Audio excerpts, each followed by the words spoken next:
So joy. We're in our second week of joy. How are we doing? Great. Yeah. Are you shouting your joy from the rooftops? Yes. From your desktops? Yes. How about from your bed tops?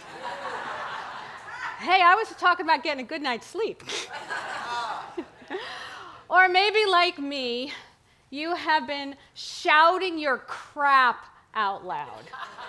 Your complaints, your rants, your aggravations, and your problems, right? Your crap, right? And with the heat and the traffic, I feel like I always have something to complain about. How many of you can relate to that? Yeah, right. Well, I did have something that I did actually shout about a week and a half ago. I was doing the dishes, which I do all the time, and complain about. But this particular day, I was really getting agitated. And, I'm washing the dishes, I'm getting them done, and I just was getting more and more worked up about it. And I finally finished all the dishes, and I was trying to get the gloves off, my Playtex rubber gloves. And they were stuck. They were like an alien vampire stuck to my hand, right? Anybody can relate, right? So I finally managed to get the right one off, and I could not get the left one off. I managed to get a few of the fingers loose, so I thought, well, I'll just shake it. I'll just shake it. So I'm shaking, and it's not coming off. And I'm shaking, and it's still not coming off. So I thought, I'm just going to shake one more time, a little bit harder. And wham! Right on the porcelain sink. Ow! I was not shouting joy, I was shouting obscenities. But as I'm numbing my hand in ice, it got me thinking about joy. And I was thinking about what I wanted to talk about today. And I was like, well, what is joy? And the definition says that it's this feeling of great pleasure and happiness. Great pleasure and happiness.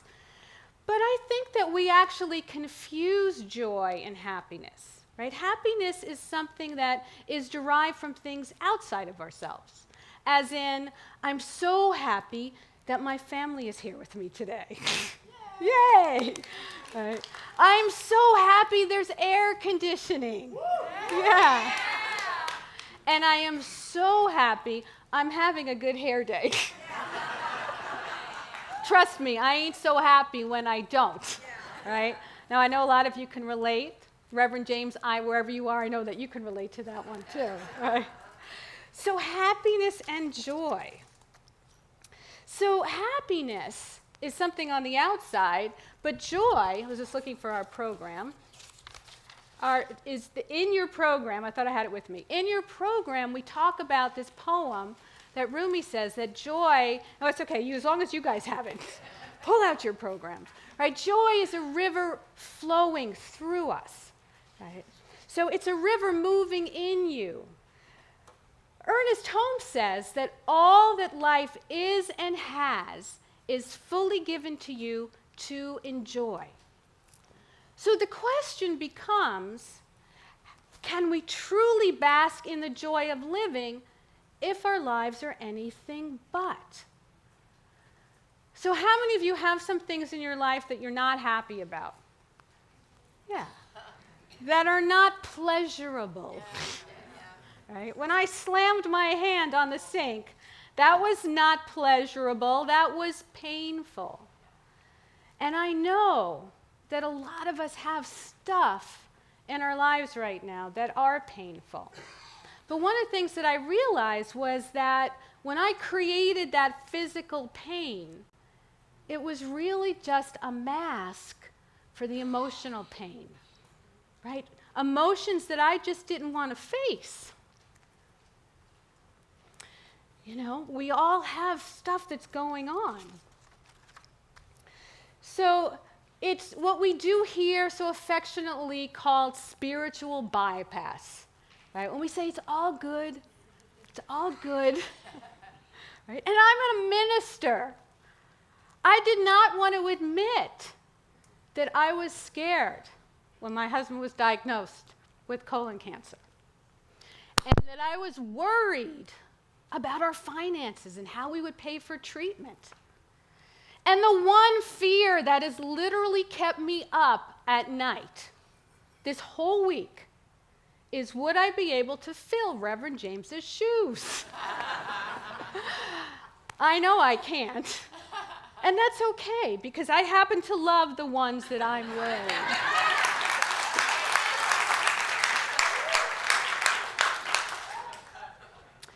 Leo Buscaglia, a professor at USC, a past professor, he said that worry never robs tomorrow of its sorrow. It only saps today of its joy. So instead of living this month of joy, I was literally sapping myself joyless. How many of you can relate?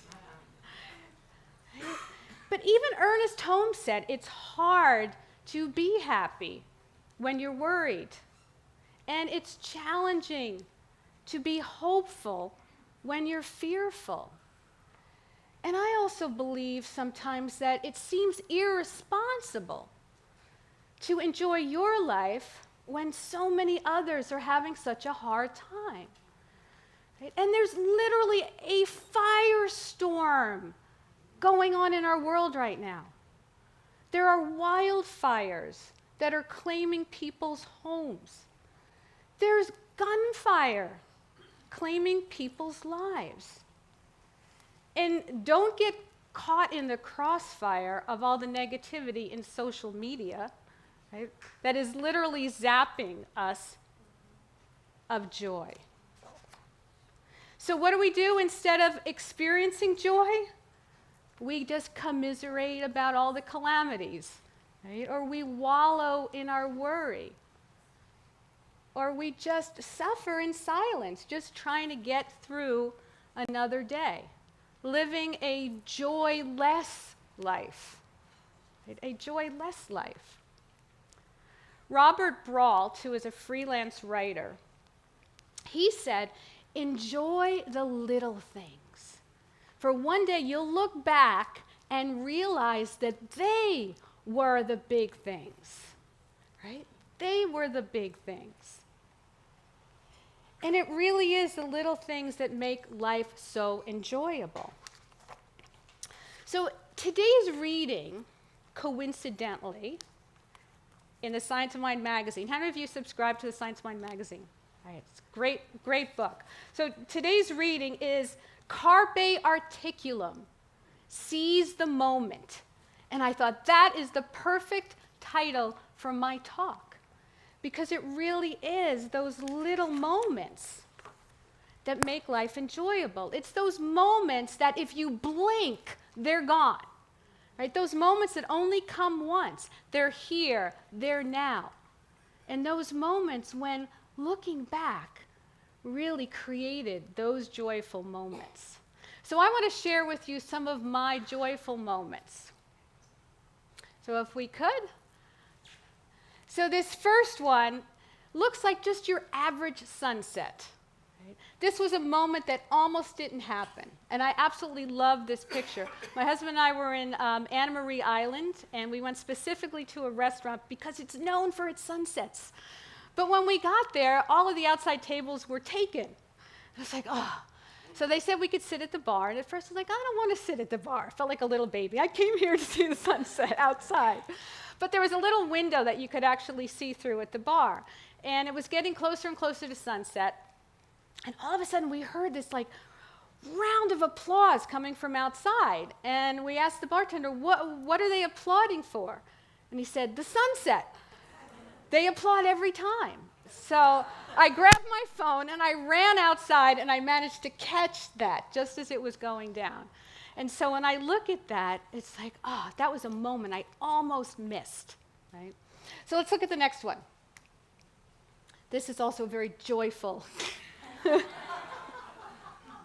My son and I like to go to aquariums together. That's one of our favorite things to do. And we were at, I believe this was the Long Beach Aquarium. And you know, you walk by the tanks and you look at all the fish, and this fish seemed to come right up to the window and pose. So I quickly snapped the picture, and again, whenever I look at it, it puts a huge smile on my face. Right? So let's look at the third one. So this one's a little bit hard to see, But there's my husband. We were this is July 4th. This is at Verdugo Hills Hospital, and I'm standing right next to him. July 4th. I was determined to see the fireworks because it's one of my absolute favorite things to do is the fireworks. And we had scouted all different places where we could get outside of the hospital. And we went out on a patio, and it turns out you could actually see pretty well the fireworks from there. The fun thing about this moment was that we got locked out coming back into the hospital. Thank goodness my kids were able to go find a way for us to get back inside. And actually, we did find a security guard who let us back in. But again, it was one of those moments that we did not want to miss. I wasn't going to miss the 4th of July. Okay. So Sarah Bon Bronick, who is one of my favorite authors, she said, "Begin today. Declare out loud to the universe that you are ready and willing to let go of struggle and eager to learn through joy." So how many of you are with me? Are you ready?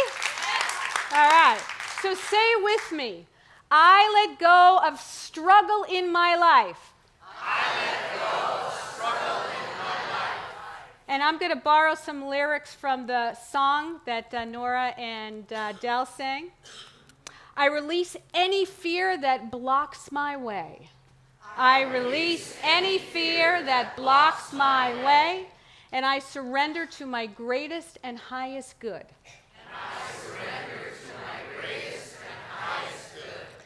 And remember we learned the art of and last week from Craig when he did his little improv lesson with us. So repeat this one after me. And I am eager to live in joy. And I am now going to ask for forgiveness because I am going to show one more joyful picture. It is on social media, so it's okay to show it here, and I believe that the statute of limitations has ran out because that's 15 years old at this point. These are my twins having a joyful moment. They had literally emptied the entire bathroom of all of its shampoo, conditioner, and toothpaste. Yeah, at 4 a.m. Thich Nhat Hanh said, "Find joy and peace in every moment." Well, they absolutely found joy. And I eventually made peace with the mess. Yeah, okay. So I think they'll appreciate if you take that one down now. So where do we find joy? We keep talking about finding joy. Well, it's not hard when we know where to look.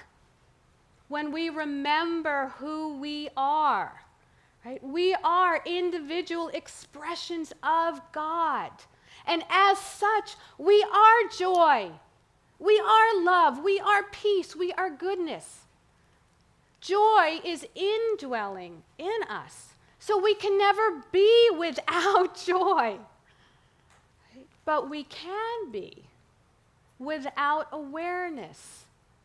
And we can block it or forget it when we allow everything outside of us to dictate how we feel, when we allow those conditions in our life to zap our joy, whether it's cancer or it's disease or it's poverty or it's a relationship not going the way we want or having a bad hair day, right? When we allow those conditions outside of us to zap our joy.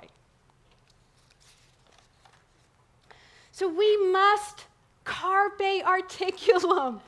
We must seize every moment to live in joy. This moment, right here, right now, to appreciate our lives. This moment, to express our gratitude. And this moment, to share our joy with each other. Ancient Egyptians believed that upon death, they'd be asked two questions. the answer would determine whether or not that they could continue in their journey in the afterlife. The first question is, did you bring joy? The second, did you find joy? So, do we need to wait for death to ask ourselves those questions? No! Let's begin asking ourselves those questions right here and right now. Are you bringing joy to yourself, to others? And are you enjoying your life no matter what? No matter what. Yeah, let's say yes. Yes. Yes. So I'm going to close with an excerpt of a poem from the Shawnee Chief Tecumseh. And he said, "When you arise in the morning, give thanks for the morning light, for your life and strength. Give thanks for your food and for the joy of living." So let's all do that by restating our affirmation for this month one more time. So let's make sure that's up. And we're going to say this joyfully, enthusiastically, with everything we have. All right, everybody ready? Yeah. I bask in the joy of living my life out loud. Yes.